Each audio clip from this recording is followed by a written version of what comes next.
Hello there guys, welcome back to Younes Talks Football, welcome back to a brand new video. I hope all of you are doing well today. First and foremost, apologies, there is no double upload today. Yesterday I did tell you guys, double upload day today, it just wasn't going to happen. Something popped up and I just wasn't able to give you a general analysis of what I was going to talk about, which was the Manchester City PSG game and then the two Europa League games yesterday, with Man United winning 6-2 and Arsenal losing to Good Evening.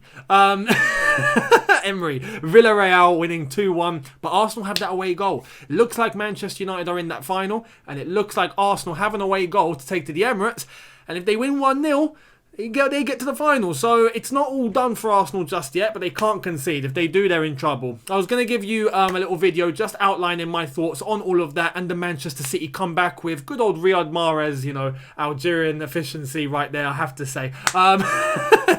Even though we might have to play them in a final if we get past Real Madrid, but we'll see what happens. Great comeback from Manchester City. Today I'm going to talk about Chelsea versus Fulham. The top four race, the match preview is here. But before I do that, I want to let you guys know today's video is brought to you and sponsored by the OneFootball app. Yes, right here, as you can see, everything you need to know in regards to the OneFootball app. Whether you want your player news, your transfer news, your team news, any statistics to do with any certain players, whether it's your club or another club, any team stats that you want to know in regards to your club or another club, any information about domestic competition, European or worldwide competition, it's all in the app. And there will be more coverage on the OneFootball app in relation to the Euros that are coming up this summer. So hit to the download link in the description. Make sure you download the OneFootball app, check it out for yourselves and enjoy. Let's get into today's preview. Chelsea versus Fulham. This is going to be a little bit harder than I think most think.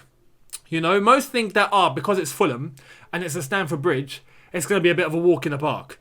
No. And there's one certain reason, and I want to show you this now. This is why it's not going to be a walk in the park. Take a look at the Premier League table as it stands. This is how it stands. Chelsea are fighting for top four. 5 games remaining. After this game, it becomes 4 matches left. We are 3 points clear of West Ham. So hopefully West Ham drop a couple more points. Liverpool and Tottenham the same. And we should get ourselves a nice little cushion if we do beat Fulham. But if you look at Fulham, down in 18th place, they are currently 7 points behind Brighton with 5 games remaining. If they were to lose or even draw, that puts them in such a bad position and on the brink of relegation. So we need to acknowledge that. We need to know that Fulham tomorrow are going to come to Stamford Bridge to win because their backs are against the wall and they haven't got another solution. They have to win. It's as simple as that. If they come to the bridge tomorrow and they don't pick up 3 points, they're 90% certain to head down into the Championship. And it's their back against the wall. So we are going to be playing a Fulham team and a Scott Parker Fulham team that are going to attack. They have to. They can't just sit back and chill. They need to attack. So this gives me a little bit of, a few ideas as to how we should approach this game. At the same time, taking into consideration some rotation, because we need legs for Real Madrid. We need legs for the second leg against Real Madrid. It's going to be the most intense and urgent game of our season. It's going to be really physically demanding, and these players need to be ready for war. It's as simple as that. They need to come out of that game feeling like their legs are going to fall off, against Real Madrid. So putting that into context, I've made a couple of changes, and when I go through the lineup, I want to show you who I think needs to be rested and who I think should play. Before I do that though, the team news. Thomas Tuchel has let us know in terms of injuries, in terms of any players that are currently out. We have 2 absentees, unfortunately. Mateo Kovacic is still out.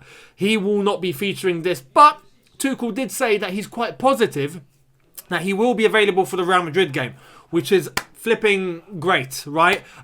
It's still not 100%, so don't, take my word for it and don't take his word for it. There's a chance that he might not even be ready for Real Madrid yet. The other player is Antonio Rudiger. He picked up a knock, so he will be missing this because he's just not quite ready to make a little comeback just yet, but he will be ready for the Real Madrid game. That's for sure. So I'm looking forward to that, because if we play against Real Madrid and we're having to defend and possibly get a 0-0 and we don't have Rudiger in the team, that's going to be quite difficult. Quite difficult to achieve. So hopefully he's back. Let's go through the lineup and how I think Thomas Tuchel should set this up, because as I've said, I've made a few changes and I want to see if you guys agree or you disagree. Let's get to it now. So, same formation. That's without saying. We need to stick with the back three. I would go Edouard Mendy. Edouard Mendy in goal, most reliable goalkeeper. But that's not taking anything away from Kepa. And when we do play the FA Cup final, I spoke with Matisse and Miz yesterday over on Matisse's channel, All You Can Eat Chelsea. And we did speak about Kepa. And we came to the agreement that we think Kepa might be playing the FA Cup final. So if he does, he deserves it. But Edouard Mendy is our number one. And in a race like this, where top four is quite close and we want to make sure we get ourselves a little cushion with 4 games to go after tomorrow, Edouard Mendy is the man to rely on. So for me, he goes in goal. The back three, with the absence of Antonio Rudiger, needs to be Azpilicueta, Thiago Silva, and I would put Christensen. I would put Christensen just because I feel like we get a little bit more stability in this formation with Christensen than we do with Zuma. That's not taking anything away from Zuma though, because if Zuma was selected tomorrow, I'd understand that. Especially if, on the off chance that Rudiger is not available for the Real Madrid game, I think Christensen will be called. So, just for tomorrow, I think Rudiger will be available for the Real Madrid game. I think this is the best back three we can go with for now, in terms of stability, in terms of some cohesion, and not letting anything through. And also, no mistakes. Zuma can be suspect to a mistake from time to time, and we just can't afford that right now. We need a win. There's just no other selection here. So for me, that is the back three. We move into the left wing back position, and I've made a change. I've stuck Marcos Alonso for this one. I've stuck Marcos Alonso for 2 reasons. Reason number 1, Chilwell needs to play against Real Madrid. And as I've said, that game is going to be so physically demanding, it would be a little bit silly, not to say it's wrong if Tuchel does it, but in my opinion, to play him against Real Madrid and then play him in this game where it's important, and then play him in the other Real Madrid game, which is on Wednesday, the gaps are too short. I just feel like we need players at 100% against Real Madrid. It's as simple as that. So for me, Alonso, second reason for him being chosen for this game is his contribution to the attack. And if we go, when we get to who I've decided to put up front, I think we can understand why maybe the players that I've selected to play at wing back will be extra support to fit who I have put up front. We'll get to that when I tell you guys who I've picked as our front three. On the right hand side, for a very familiar and similar reason, is Callum Hudson-Odoi. Full of energy. Is at 100%. Hasn't really played recently, and I feel like this would be a game where he can play 90 minutes and he can attack. We are going to be playing a Fulham team that I've said are going to come at us. So it would be beneficial to have a bit of pace. Maybe not Marcos Alonso, but his contribution up top will help us. Hudson-Odoi that I feel can launch a counter-attack or just blitz past any player when he needs to. So for me, Callum Hudson-Odoi at right wing back would be beneficial. In terms of the 2 central midfielders in the double pivot, there's just no option. I feel like we just need to play Jorginho and Kante. Some would probably say play Billy Gilmour.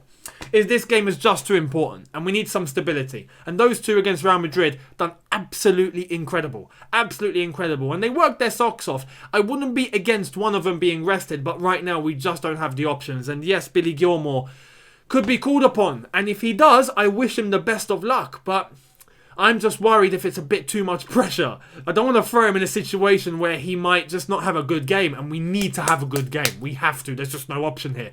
So I'm just hoping Jorginho and Kante can physically take it. I know Kante can, but Jorginho, I hope he can just keep up the rhythm for tomorrow, and then Real Madrid, and then we go from there. So for me, that would be the double pivot. If we move into the 2 behind the striker, this is where I've decided to make some changes here. I've gone with Hakim Ziyech, and I've gone with Kai Havertz. I've gone with those 2, and you're probably going to start screaming at the screen now, going, hey, where's Mason Mount? I'm resting Mason Mount. As I've said, look, he played the last game. If he plays tomorrow, and then he plays against Real Madrid, again, just like Chilwell and just like Reece James, I want those sort of players that require loads of physicality to be at 100%. Wing-backs need to be fully fit, 100% energy, ready to press, ready to constantly run for 90 minutes non-stop. Mason Mount is a similar situation. And I'm scared if we play him tomorrow and then we play him against Real Madrid, he might not be at 100%, even though that I think he will definitely give everything. I'm not saying he won't, but we need some assurances here. It's Real Madrid in a Champions League semi-final second leg where we have a foot in the final. So I would trust these 2.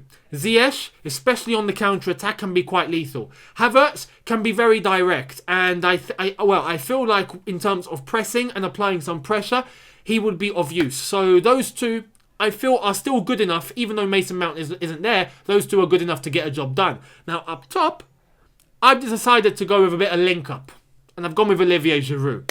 Now, this is 2 reasons again. Reason, because I feel like he's able to link up very well. He's able to hold up the ball very well. He's able to physically dominate some defenders. And he's a top finisher. You put him on a plate, he will finish it, unlike what we've seen with Timo Werner. So that brings me to option number 2. When I think about Real Madrid, my gut is leaning to Olivier Giroud and him playing, so it would be nice for him to get some minutes. And I feel like with the overlapping wing-backs, if we get Hudson-Odoi and Alonso to contribute to the attack, we don't necessarily just need to focus on Giroud as the only man that can score goals for us. We've got Ziyech and Havertz alongside him. We've got Hudson-Odoi and Alonso to help out as well. And I just feel like that could bring some balance. And if we were to rely on Giroud, I reckon he can put it in the net because he knows where the goal is. So that would be my 11. 2 reasons, as I've said, in terms of some good rotation in regards to the Real Madrid game and having legs ready, like our fullbacks and like Mason Mount. I need them to be at 100%. And for some of the lads to come in, and I think in terms of the team and who we're playing against, I feel like the quality is still good enough to get a job done against Fulham at home at Stamford Bridge. So that would be my starting 11. Now, if we move into the score predictions, this is where it gets tasty. Because it's not going to be easy. Fulham are not easy. Let's just put it right. They're not easy at all. And their backs are against the wall. And we're going to face a Fulham team that have nothing to lose tomorrow. They have to attack. But I think our quality is there. And I feel like our confidence is high. Especially after the Real Madrid first leg. Where we got a result. You know, we didn't win, but we got a result. And we should have won, but we got a result. And I feel like right now, spirits are high. So I am going with Chelsea 2, Fulham 0.